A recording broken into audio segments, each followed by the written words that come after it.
Good evening. Today I've decided I'm going to make a keto jambalaya.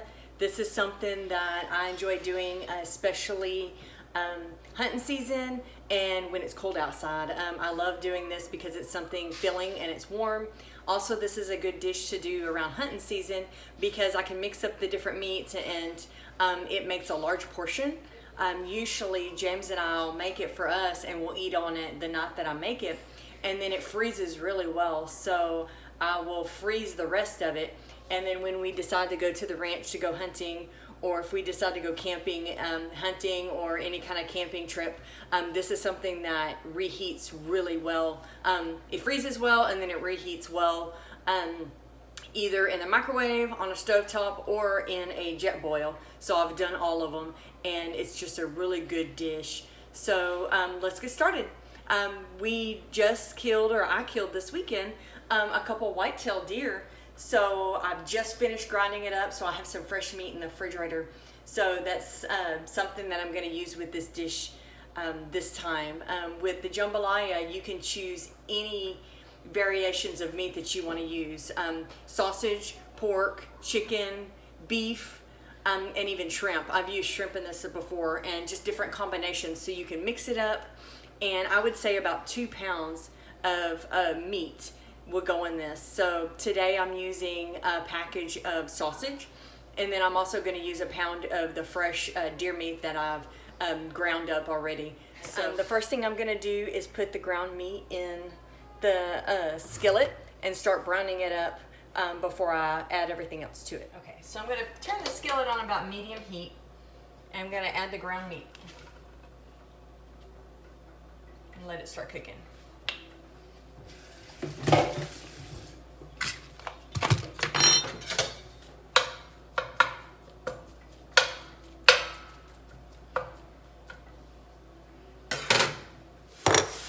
Okay, so while that is cooking the hamburger meat, I am going to start on the veggies. So I'm going to take 1 celery stalk, 3 cloves of garlic, 1 bell pepper, and half of an onion, a medium onion. So I'm going to dice all these up, and then I'm going to put them in along with the ground meat.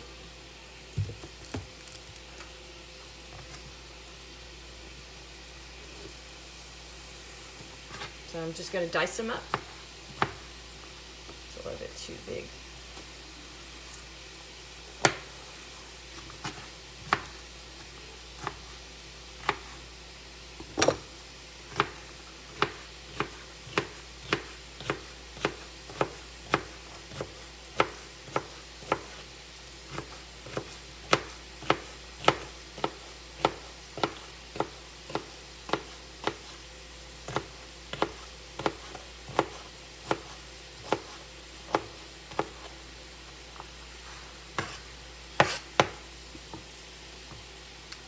I'm just going to cut the top off of this, and I'm going to take the seeds out. I'm going to discard the top and the seeds. I'm going to slice it up.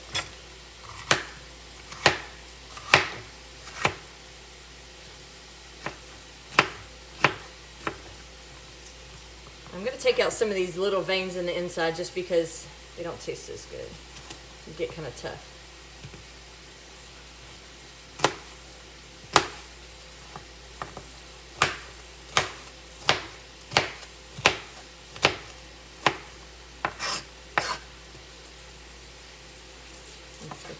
Clean this up a little bit.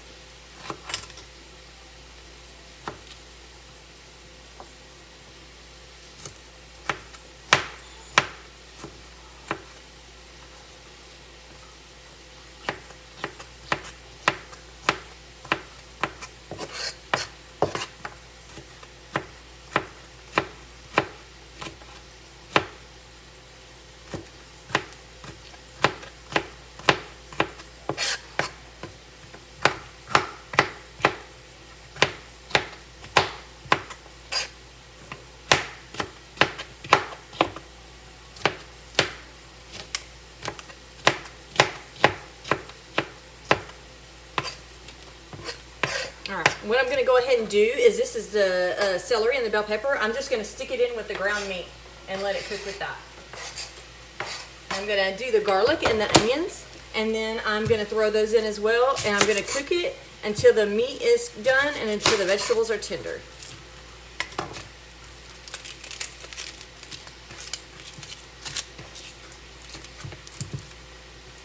So I need half of this onion.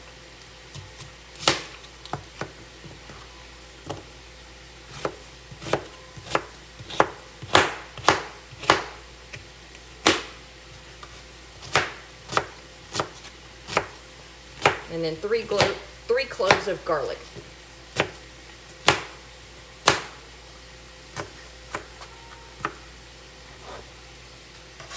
So I'm going to put those in. I'm going to let them cook until the meat's done and until this is done, until it gets tender, probably about 5 minutes.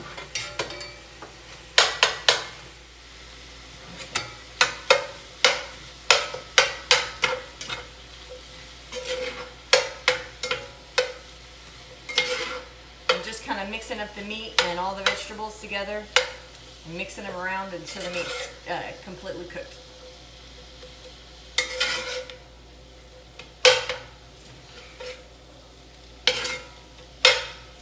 Since the sausage is already cooked, I'm just having to heat it through. I'm going to put it in next. As soon as the meat and the vegetables are done, then I'm going to add the other sausage. But I need to go ahead and cook up the raw meat first.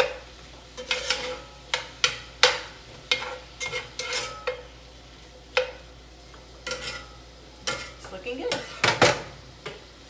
Okay, so the meat's almost cooked through, so I'm going to go ahead and start dicing up the sausage so I can add that in as well. So I'm cutting that up right now.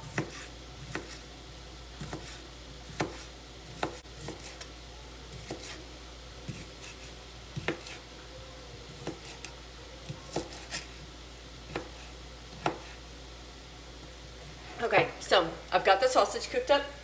This is almost cooked all the way through. So I'm fixing to add the sausage.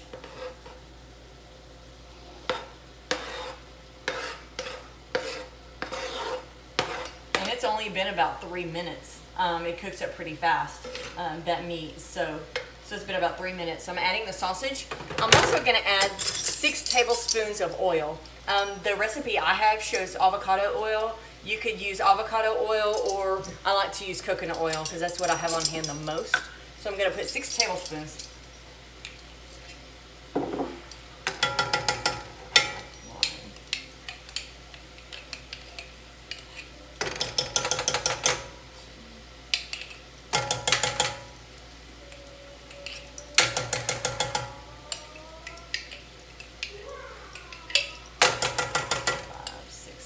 And that would kind of give it kind of a broth or a juice, I guess you would say. Jambalaya has a lot of oil into it, and it makes it really juicy and yummy.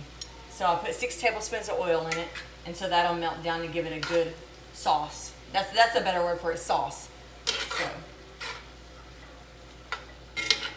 I've got 6 tablespoons of oil, and everything else is put in already. The vegetables and the meat, and they're cooking up nicely.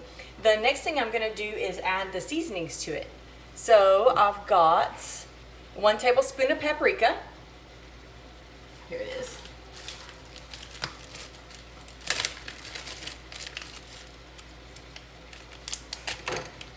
Now with this dish, the meat that I've cooked is really lean.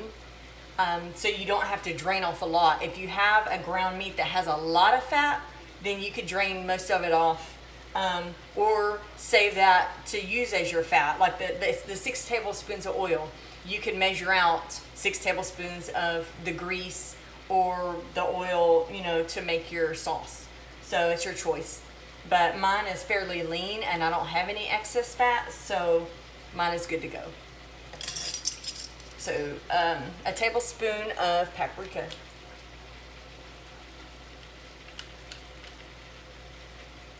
All right. It's still in the Ziploc bag.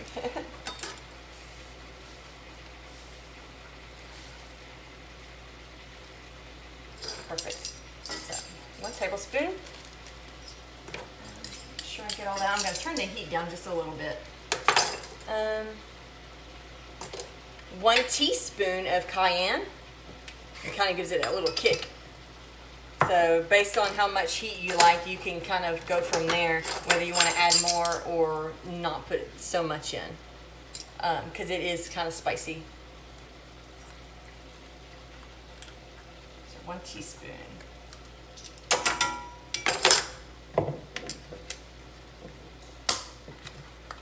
A 1/2 teaspoon of salt and 1/4 teaspoon of pepper. So the pepper I have in a grinder, so I'm just going to kind of eyeball it.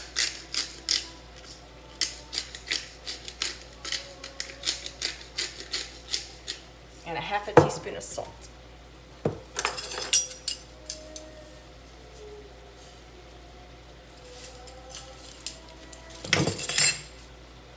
Oh, dropped my towel. I'm going to mix all this together.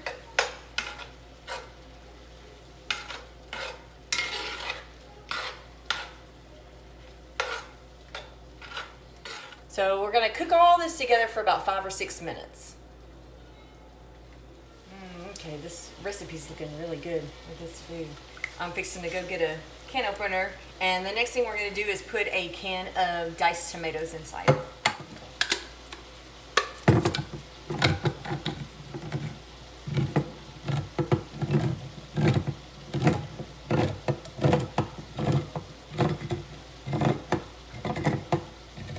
Okay. So let that cook a little bit longer.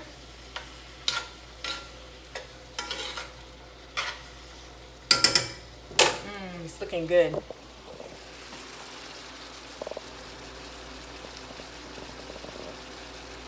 So I'm going to let it cook for about 4 more minutes, and then we'll go to the next step.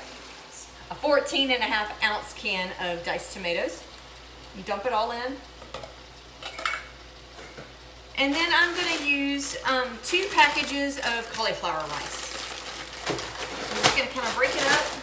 And I'm going to dump it inside the mixture, and it's going to be a lot. I mean, like I said, this recipe makes a lot, which is awesome because I love leftovers and I love to freeze this.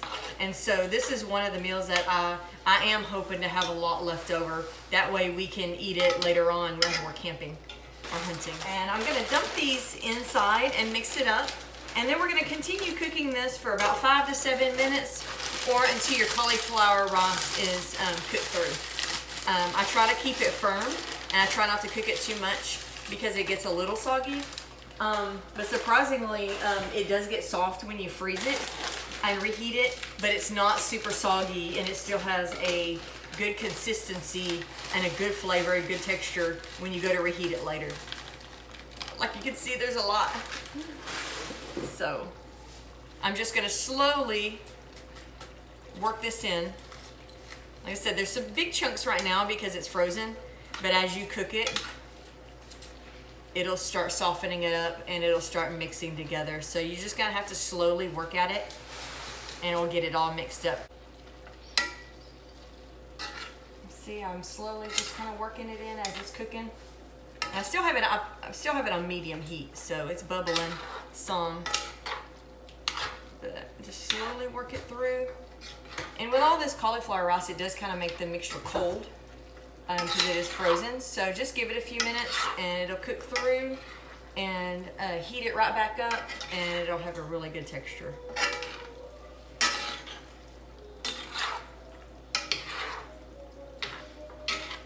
Right now I've got it pretty much blended through and I got the chunks out of it, but it's cold, so it just takes a few minutes to kind of heat it through. Getting the bubbling really good now. I'm going to show you what it looks like. Nicely heated through. I'm fixing to flip it around and plate it up.